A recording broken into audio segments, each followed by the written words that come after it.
Hello and welcome back to our Extra Foundations tutorial series. This is episode 9. We're going to be covering basic combat. Nothing complicated, nothing complex, nothing with other ships involved. We're not going to be using a fleet. We're just going to be looking at how combat works one-on-one, pretty much, inside the cockpit.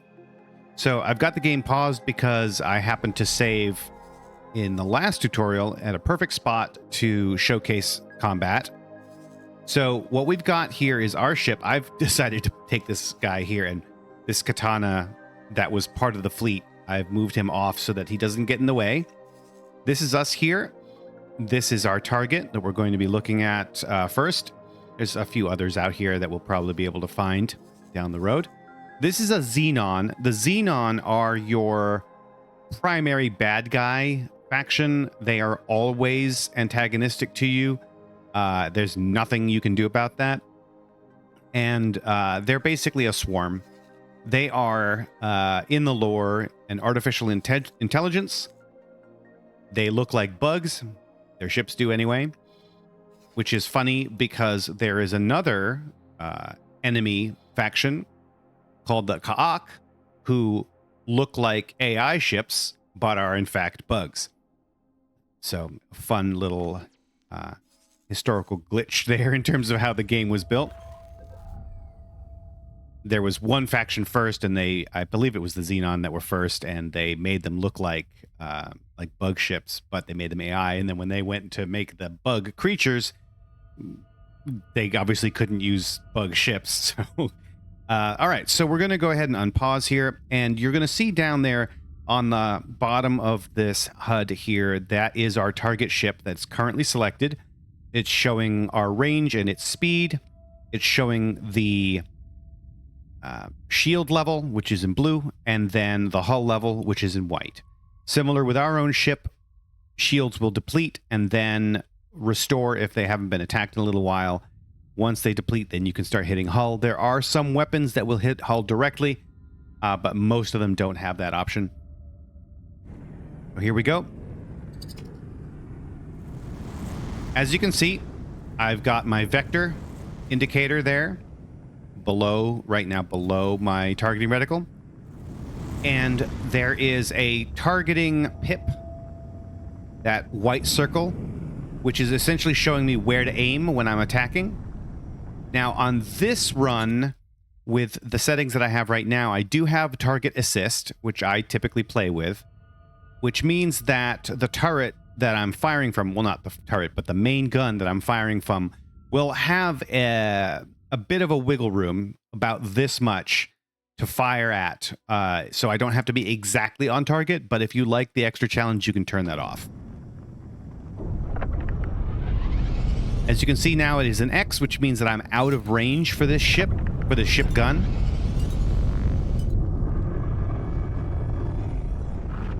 As soon as I get within range, it will switch to a circle again. There we go. Nope, I've overshot him.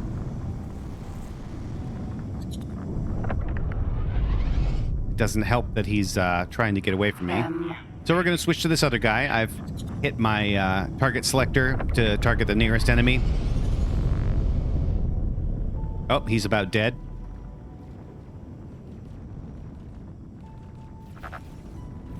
I don't have any more boost left. He's going to die in a second. We are probably not going to be able to help. Oh, there he goes. They use boost just like we do. There we go.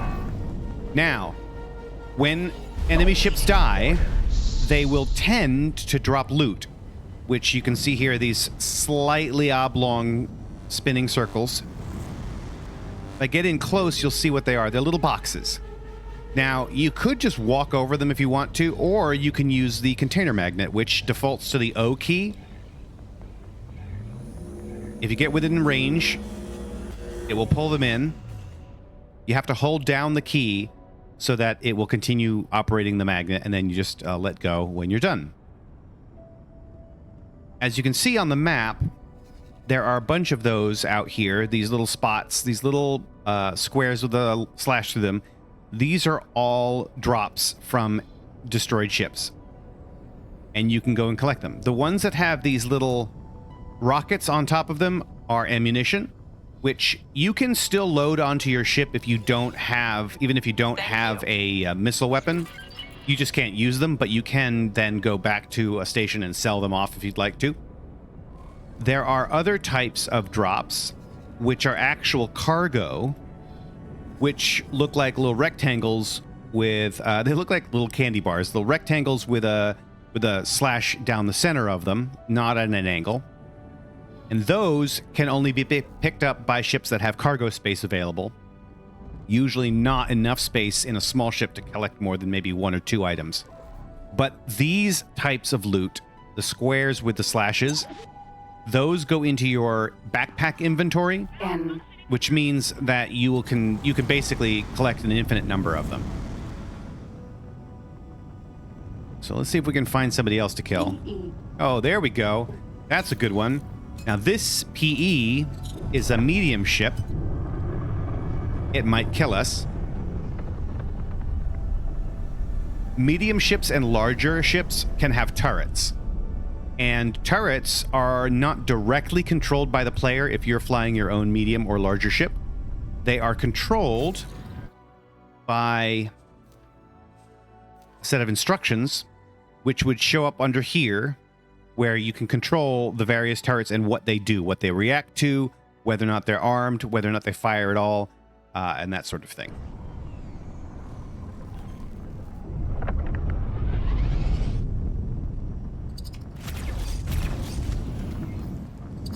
So there I am shooting at it. I am absolutely going to get demolished because this ship is a piece of crap. It's got 1 gun and some dumbfire missiles, so we are not going to do very well.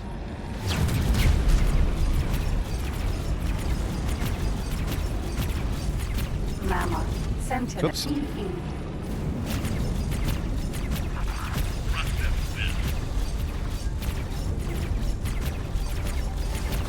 Oh, nope. My dumbfire missiles don't track, so I have to get very precise.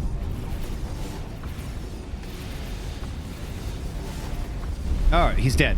So one thing you can do, as you may have noticed, if you are having a hard time in a combat, if you can find a sympathetic station that is essentially an enemy to the thing you're attacking, you can get them to assist, which we've done here.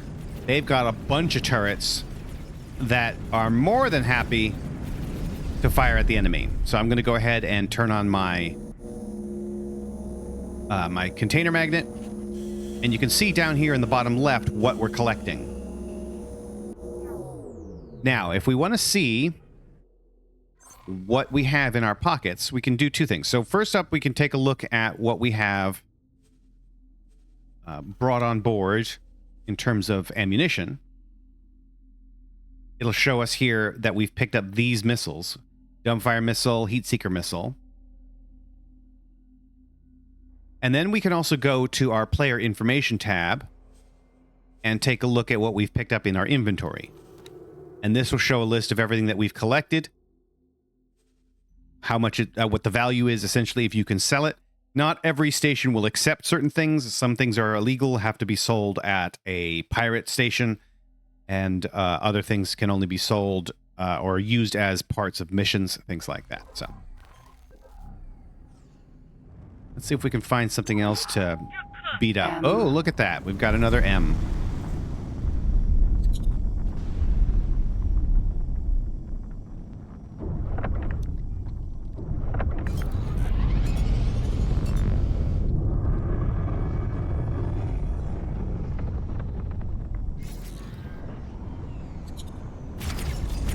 If you've got an enemy that is in travel drive, and you manage to hit it, that will shut off the travel drive, and they will immediately start to slow down. You'll have to try harder than that. I am not going to hit that thing with these dumbfire missiles. And it's probably going to come back and kill me. That's fine. So yeah, if you have an enemy in travel drive and you hit it with your gun, it will, or with a missile or what have you, it will immediately pull out of travel drive and start to slow down. If you hit a target that is regenerating its shields, the shield will stop regenerating and start to deplete, of course. And the same thing will occur with you. So if somebody hits you while you're in travel drive, you'll immediately slow down. If you've got a recharging shield, this blue line coming back up, and you get hit, it'll stop and obviously start to deplete. And the recharge rate depends on the type of ship you have, depends on the type of shield that you've got. So I collected a bunch of different missiles. So let's go ahead and switch. Oh, we can't because I've only got a dumbfire launcher. I hadn't noticed that. Some launchers can fire multiple types of ammunition, but because I've got a dumbfire launcher, it can only handle dumbfire missiles. But in a future episode, we'll be looking at the equipment loadout options, what you can do in terms of ship customization. And at that point, we could, for example, switch out to a different kind of launcher that would allow us to fire different types of ammunition. So unfortunately, even though we are carrying heat seeker missiles, this particular ship does not have a launcher that can handle that. But if it did, you could swap them out through that interface.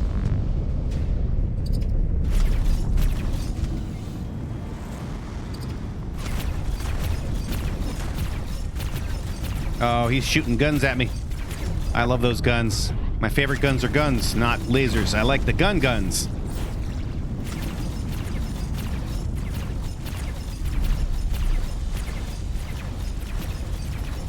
One of the things I really love about X4 is just how frantic the combat can be and how fast it is. I'm not playing fast right now because this ship is trash, and I'm also talking about things that are not the thing that I'm focusing on, and so as a result, I'm not. My reaction time is kind of limited. But you can have some amazing furballs in this game. I mean, take a look at that. That is insane. And it's just, look at how much is, this is basically bullet hell now, if we get in close. Now, as you can see, I have a little engine light. Check engine light has come on screen here. That means I cannot go into travel drive because I've been hit. And there is a recovery period involved after you have been hit, during which you cannot travel drive. You can still accelerate normally, and you can boost. You just can't go into travel drive. But as you can see, there's a big old fight happening. If you look at the radar, you can see what's going. This is amazing. I did not expect this to happen in this episode, but this is fucking perfect. This is great. Oh my goodness, I haven't seen a furball like this just happen organically in a while. Usually I have to poke the bear a little bit. All right, so let's oh no. So we're gonna try to get close to that station. Where the heck is that station? Oh no. All right, let's find the station. Oh, I'm farther away than I thought.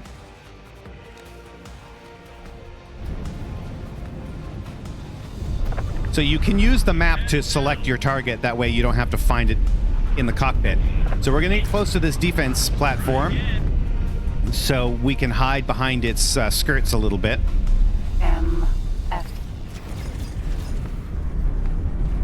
And as you can see, every time we kill something, it creates a drop. Some things it says are illegal.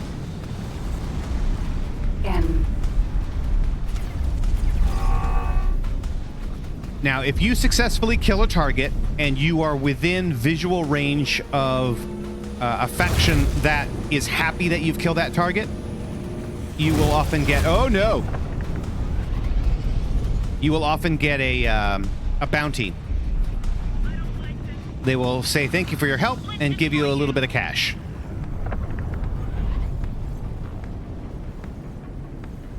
On the flip side, if you're next to a station that likes the thing that you've attacked, oh dear, then you will catch a bounty and the police will come after you.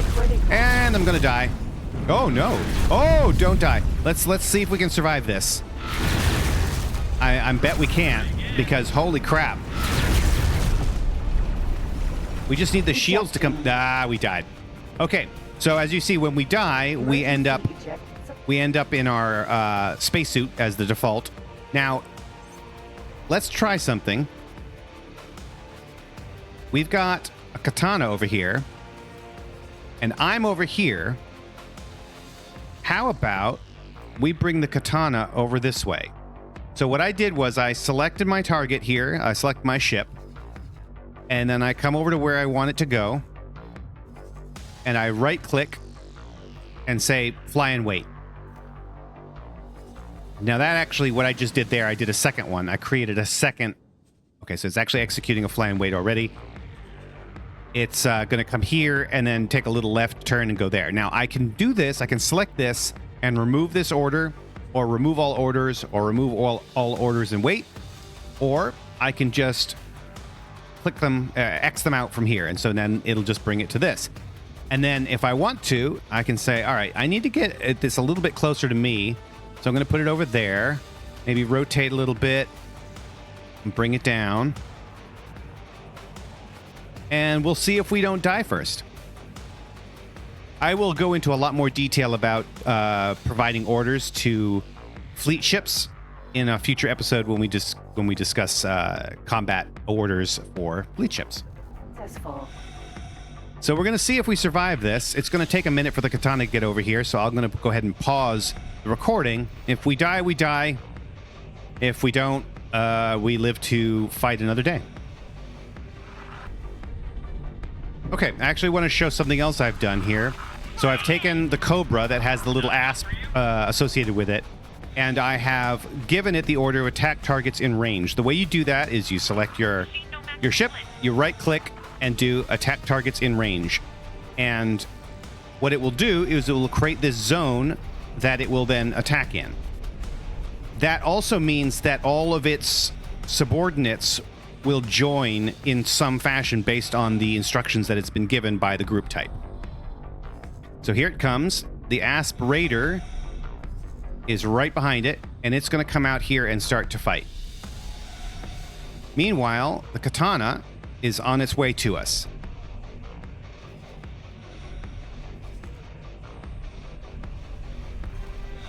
So I'm going to go ahead and select it so we can go and hopefully get back in this ship here.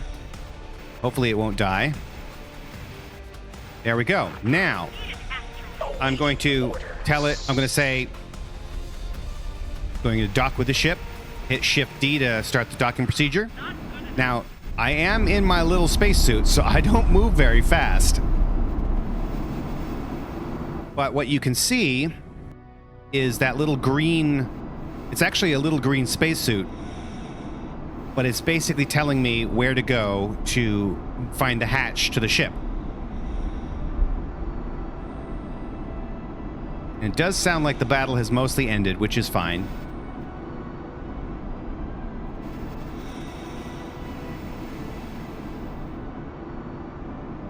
Your spacesuit does have a limited amount of oxygen, but it is so much oxygen that it would take like half an hour to deplete. As you can see, the amount of time we spent, we've only lost this little bit here. Okay, so as you can see now, I've got these little green landing lights telling me where to go. And so we're going to go into here. It used to be you had to actually get all the way in, but now they've kind of made it a little bit simpler. You just have to get close enough. So now we're going to go over here. Katana. We're going to go ahead and get into our cockpit, take over the control. You click on the seat, and then the pilot gets up out of the seat, and then you click on the seat again, and here we go. Now notice that combat has dropped a ridiculous amount of loot. So one of the things I like to do a lot in my playthroughs, and if you've watched other episodes of my regular playthroughs, you'll see you'll know what I'm about to do. I'm going to go ahead and disconnect this guy from his initial fleet, and then I'm going to do a right click and collect drops. He's going to spend some time collecting all the drops here. When we get to, again, once we get to combat orders and non-combat orders, I'll talk more about repeat orders and things like that, and what you can do to kind of set up a vacuum cleaner of sorts, setting up a ship so that it will spend its time collecting drops, and then once you have a player headquarters, it'll deposit them to storage there. But for right now, we're just going to do 1 collect drops. Now, this will not be forever. It will eventually stop. Like this order doesn't go on indefinitely. If you wanted it to go on indefinitely, you'd have to set up a repeat order, but a repeat order requires a minimum of 1-star pilot, and this guy's just an idiot, so he can't even do that. But now we're in our second ship. This is the Katana.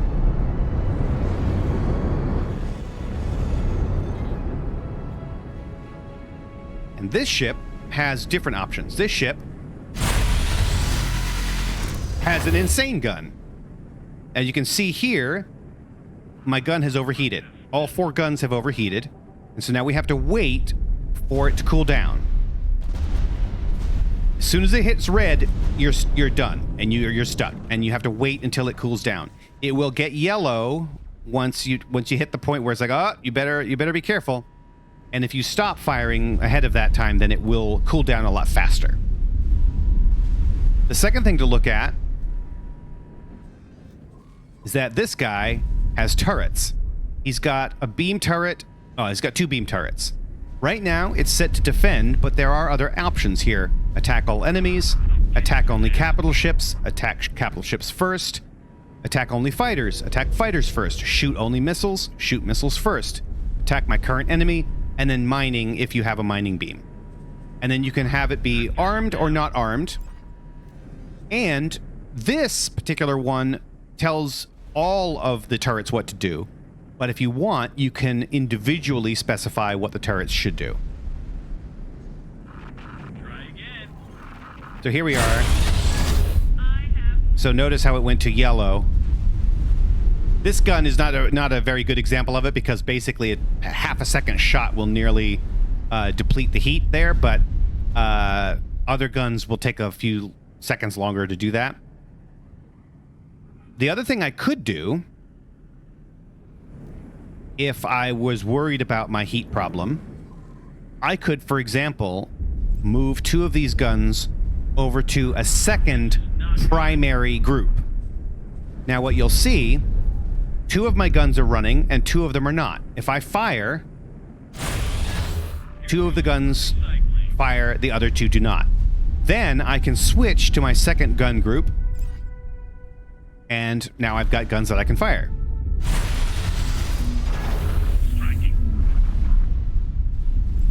Switch to group 3, which has nothing on it. Group 4 has nothing on it. Back to group 1, and we're still waiting for the cooldown.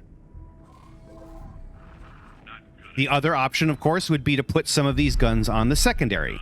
So, for example, if I wanted to, I could say, okay, so 1 primary and 1 secondary, and then 1 primary and 1 secondary. I feel like it.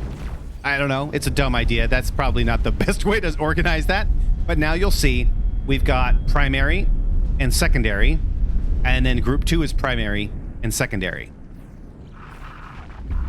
You can set this up pretty much in any pattern that you want.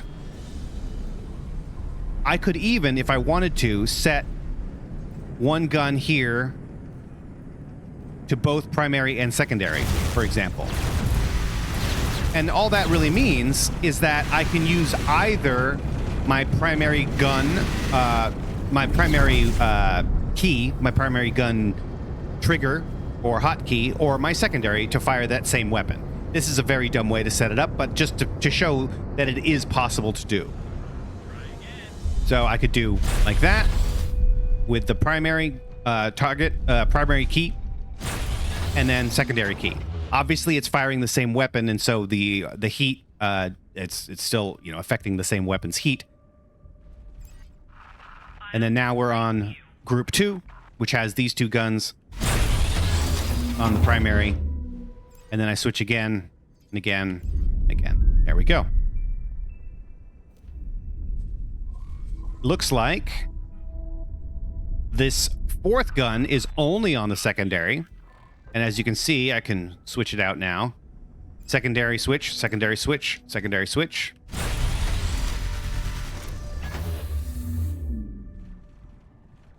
There we go. That was the primary.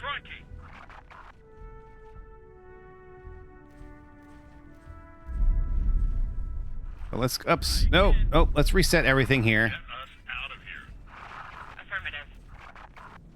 You can also select which group you're using from here if that's easier for you. Oh, there's my fourth weapon. I was wondering where the fourth gun went.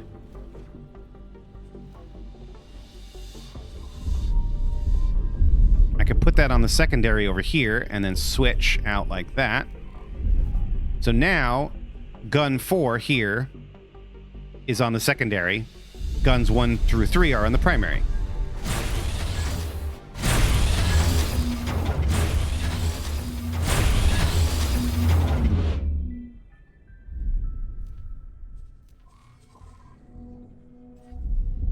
Okay. What else we got going on over here? There's not too much. Oh, well, there's a bit of a fight over here. You may live to regret that. Get lost. This aspirator is doing his collect drops here. Let's see what he's got on in his pocket. Oh, he picked up a lot. He's got 45 items now. Some of them are spacefly eggs. Very nice.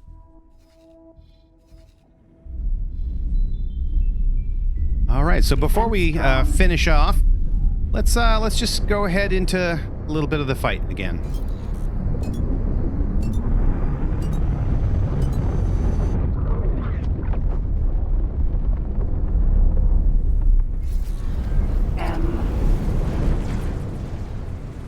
Of course, my guns are all overheated, so I'm in a bit of trouble.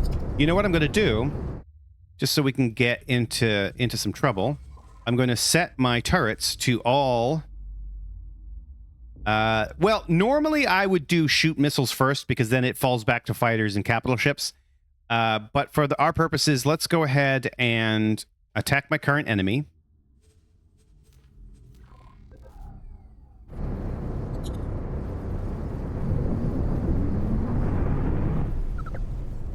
Let's find one nearby. Here we go.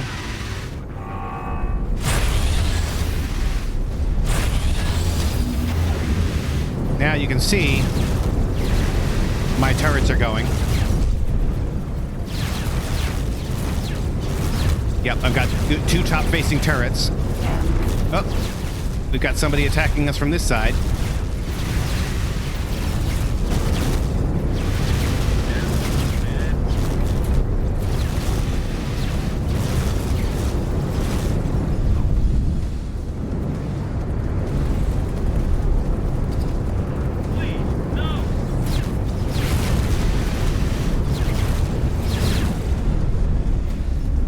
See it, those turrets are trying to track my target, but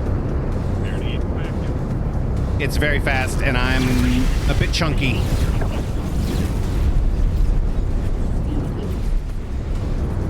Oh, that's an easier one. That's a medium-sized ship. Oh, but he's already dead.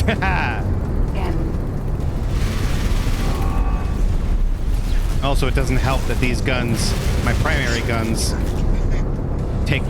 use up way too much heat, or build up way too much heat. Ah, I actually hit one.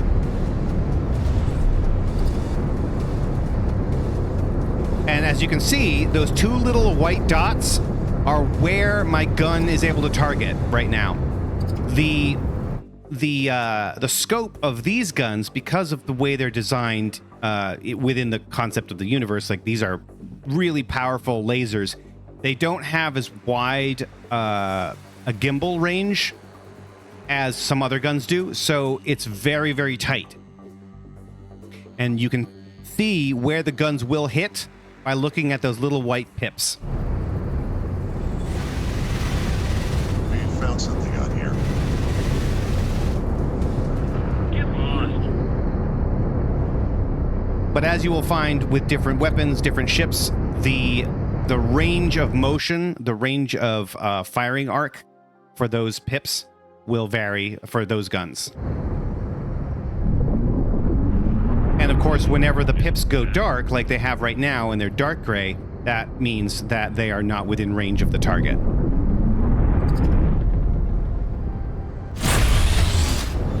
There we go. Thanks for your help. Ah, see, now we're about to get a little bit of money.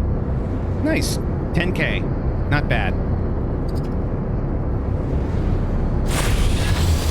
And see, now I've overheated, so yeah, these guns aren't the best for this kind of combat. But there we go. Hope this has been useful. It's just a very rudimentary information about combat. Obviously, this is an area where skill is really important, and since my particular style of gameplay is incompetence, I am not the person to go to when asking questions about how to fight well. I can just kind of introduce you to the interface. So you're going to have to go somewhere else if you want to learn how to do it right. Thanks for watching. See you next time. Awaiting